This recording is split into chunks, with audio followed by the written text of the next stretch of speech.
শুভ সন্ধ্যা বন্ধুরা। আজকে হঠাৎ মনে হলো সাবুর পায়েস বানাবো। তার জন্য এখানে 150 গ্রাম বড় সাবু ভিজিয়েছি।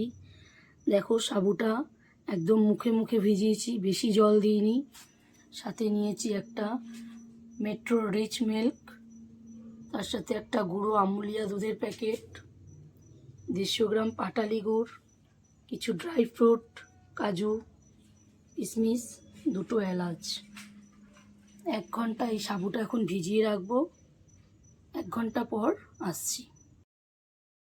1 ঘন্টা হয়ে গেছে। দেখো আমি সাবুটাকে জল ঝরিয়ে তুলে নিয়েছি, আর কাজু কিশমিশগুলো জল ঝরিয়ে তুলে নিয়েছি।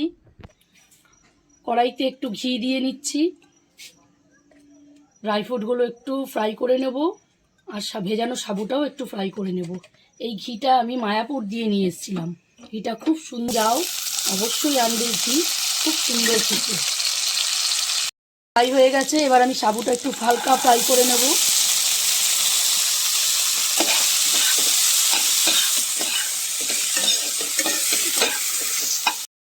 দুধটা আর গুড়টা আমি জাল দিয়ে নিয়েছিলাম ঘন করে। এই দুধটা এখন আমি ঢেলে দেবো সাবুর। দুধটা ঢেলে দিলাম। কিছুক্ষণ রাইটাকে ঘুরিয়ে ঘুরিয়ে হালকা হাতে নাড়তে হবে। পায়েসটা হয়ে এসছে। আগে থেকে এলাচ গুঁড়োটা দিয়ে দিলাম। এবার যে গুঁড়ো দুধটা আমি গুলিয়ে রেখেছিলাম সেটা লাস্ট পজিশনে ঢেলে দিলাম। এটা দেওয়াতে এটার টেস্টটা আরও সুন্দর হয়।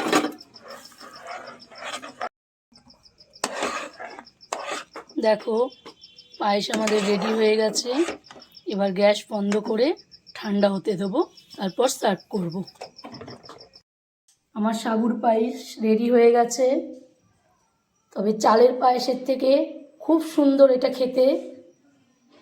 টেস্ট করার জন্য আমার ভাগ্নিকে দিয়েছি, ভাগ্নি কিছু বলবে।